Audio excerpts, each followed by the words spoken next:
ଗୋପବନ୍ଧୁ ଦାସ ପୁରୀ ଜିଲ୍ଲାର ସାକ୍ଷୀଗୋପାଳ ନିକଟବର୍ତ୍ତୀ ସୁଆଣ୍ଡ ଗ୍ରାମରେ 1877 ମସିହା ଅକ୍ଟୋବର ମାସ 9 ତାରିଖରେ ଜନ୍ମଗ୍ରହଣ କରିଥିଲେ। ସେ ଓଡ଼ିଆ ଜାତି ପାଇଁ ଗର୍ବ ଓ ଗୌରବ, ଚିରବନ୍ଦନୀୟ। 1928 ମସିହା ଜୁନ୍ ମାସ 17 ତାରିଖ ନେତ୍ରୋତ୍ସବ ଦିନ ତାଙ୍କର ପରଲୋକ ହୋଇଥିଲେ। ଏ ତାଙ୍କର 97ତମ ତିରୋଧାନ ଦିବସ। ଆମେ ତାଙ୍କୁ ଶ୍ରଦ୍ଧାଞ୍ଜଳି ଜଣାଇବା। ଶ୍ରଦ୍ଧାଞ୍ଜଳି ହୀନ ଉତ୍କଳ। ଧନ୍ୟ ଏ ଉତ୍କଳେ ହେ ଉତ୍କଳମଣି, ଧନ୍ୟ ତୁମ ସେବାକୃତି, ଧନ୍ୟ ତୁମର ସେ ମନୀଷ ପଣିଆ, ଧନ୍ୟ ତୁମ ଧନ ପ୍ରତି ଧ୍ୟାନ ଦେଇ ତ ନଥିଲ, ସେବା ପ୍ରତି ଧ୍ୟାନ ଦେଇ ବିଚ୍ଛିନ୍ନ ଉତ୍କଳ ଏକତ୍ରୀକରଣ ପାଇ ମନ ଥିଲା ଦେଇ। ନିଜ ପତ୍ନୀ ପୁତ୍ର ଅକାଳ ବିୟୋଗ ନିରବରେ ସହିଗଲ, ମନ ପ୍ରାଣ ଦେଇ ବିଚ୍ଛିନ୍ନ ଉତ୍କଳ ଓଡ଼ିଆଙ୍କୁ ମିଶାଇଲ। ଧ୍ୟାନ ଦେଇଥିଲ, କର୍ମ କରିଥିଲ ଭାଷାର ସୁରକ୍ଷା ପାଇଁ, ପୁଣି ହୋଇଥିଲ ସାମ୍ବାଦିକ ଜଣେ ସମ୍ପାଦନ କାର୍ଯ୍ୟବାହୀ।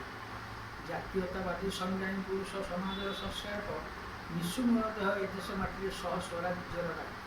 ସାହିତ୍ୟିକ ଥିଲ, କବିତା ଲେଖିଲ ଦେବା ପାଇଁ ଦିଗ୍ଦର୍ଶନ, ଅବକାଶ ଚିନ୍ତା ସେ କାରା କବିତା, ବନ୍ଧୁର ଆତ୍ମକଥା ଗୁଣ। ଧର୍ମପଦ ନଚିକେତ ଉପାଖ୍ୟାନ ଗାଥା କାବ୍ୟ ମୂଲ୍ୟବାନ, ସତ୍ୟବାଦୀ ଯେଉଁ ମାସିକ ପତ୍ରିକା ବଢ଼ାଏ ସାହିତ୍ୟମାନ। ଏହା ବ୍ୟତିରେକ ଗାନ୍ଧୀଙ୍କ ସହିତ ରହି ସ୍ୱାଧୀନତା କଥା ବୁଝାଇ ଲୋକଙ୍କ ମନ ମୋହିଥିଲ, କହି ପରାଧୀନ କଥା। ତୁମ ଜନ୍ମ ମାଟି ସୁଆଣ୍ଡ ଝୁରୁଛି, ଝୁରୁଛନ୍ତି ଜନମନ, ଏଭଳି ସେବକ ଓଡ଼ିଶା ଭୂମିରେ ଜନ୍ମିବାରୁ ରାଜ୍ୟ ଧନ। ନାଁ ଆଜି ସତ୍ୟ ଯାହା କରିଗଲ, ସେସବୁ ଅଭୁଲା ସ୍ମୃତି, ଗାଉଛି ଏ ଜାତି ଗାଉଥିବ ସଦା ତୁମରି ଅକ୍ଷୟ କୀର୍ତ୍ତି। ତୁମ ମାର୍ଗ ସଦା ଧ୍ୟେୟ ହେଉ ଆମ ଦେଶବାସୀଙ୍କ ପ୍ରାଣରେ, ଏ ପୂଜ୍ୟ ମହାନ ଶ୍ରଦ୍ଧାଞ୍ଜଳି ହେନ ତବ ଶ୍ରାଦ୍ଧ ବାର୍ଷିକରେ। ବନ୍ଦେ ଉତ୍କଳ ଜନନୀ ଭାରତ।